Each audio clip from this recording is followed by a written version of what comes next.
Hi everyone, my name is Heather Sample, and before I jump into my topic, I want to ask you a couple questions, so please bear with me. I want you to look back on your life and focus and think about the worst decision you ever made. Maybe you stole something when you were younger. Maybe you had a horrible fight with a friend or family member and said some things you didn't mean. Maybe you did something that you're really not proud of. If you are a saint and can't think of a single bad decision, maybe think about your most embarrassing moment. I know I had a lot of those in my life. Now I want you to imagine that anyone and everyone has the ability to know about that past bad decision or embarrassing moment. And not only does everyone know about it, but they judged you based on that one decision from your past. Every time you apply or interview for a job, your hopeful future employer will pull up your past and judge you. And it doesn't just stop with employment. Think about filling out a rental application for the perfect, well-priced apartment you want.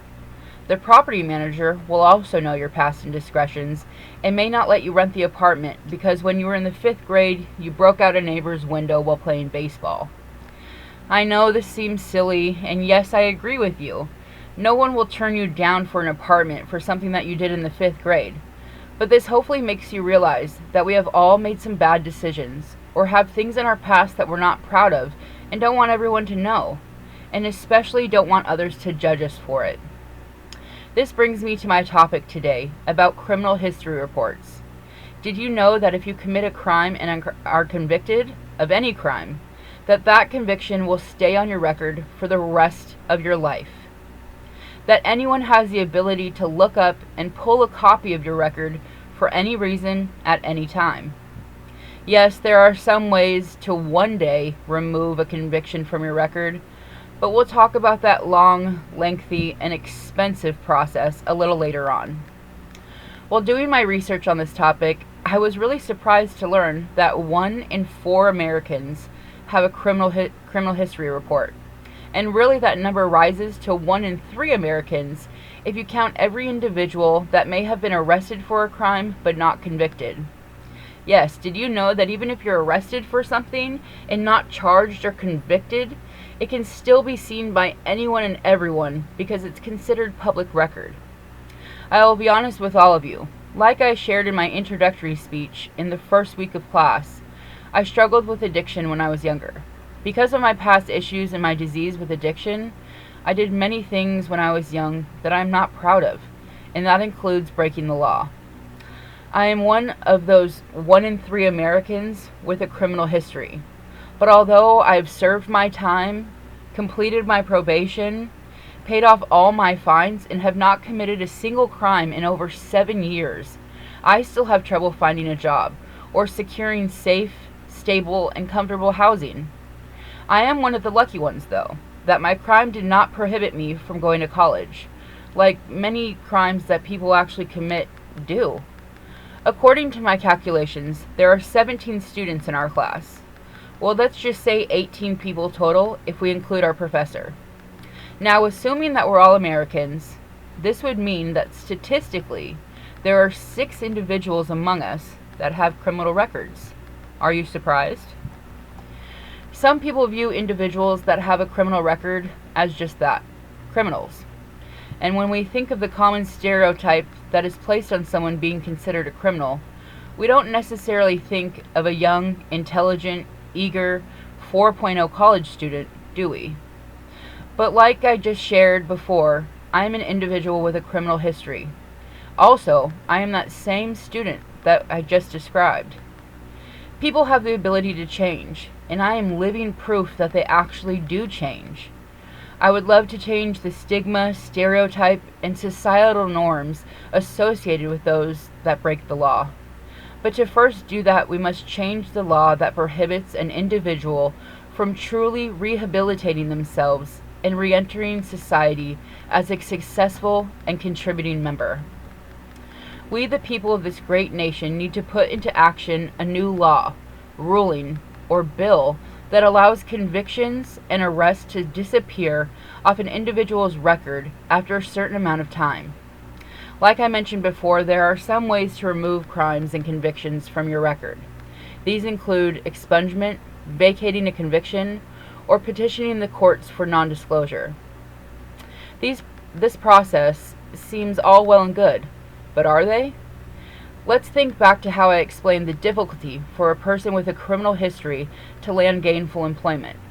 Did you know that even if you have been convicted of a misdemeanor, like, let's say, shoplifting a candy bar, which would be considered a theft in the third degree, that even Domino's Pizza won't hire you? And yes, sadly, I know this from my own past experience. So how is someone that cannot find a job supposed to be able to hire and pay for an attorney to help them expunge their record? Attorneys are expensive, and because this is not a case that the city, state, or federal courts are bringing, you have no right to an appointed free lawyer. Also, expungement is not offered in every situation. Did you know that federal charges are only allowed to be expunged in some districts? This means that if you commit the same crime in two different areas, one crime may be allowed expungement, but the other may not, just because of the place the crime was committed and convicted in. We need to make things fair across the board. So now I want to bring up the point that not just individuals change, but the law itself actually changes. Back in my day, marijuana was illegal. If you were even caught with a single joint in your possession, that was a felony charge of possessing a controlled substance. A felony conviction for something 10 years ago that is considered legal today. That means that there are people still today that have felony criminal records for smoking a joint in the past. What do you think an employer sees on that person's record? They do not see that it was just for weed. All they see is the conviction, VUSCA, controlled drug possession. And yes, some of you may say, well then just explain what happened. But do you think that many employers would call you and ask for an explanation? No, they just move on to the next applicant that doesn't show any convictions on their record.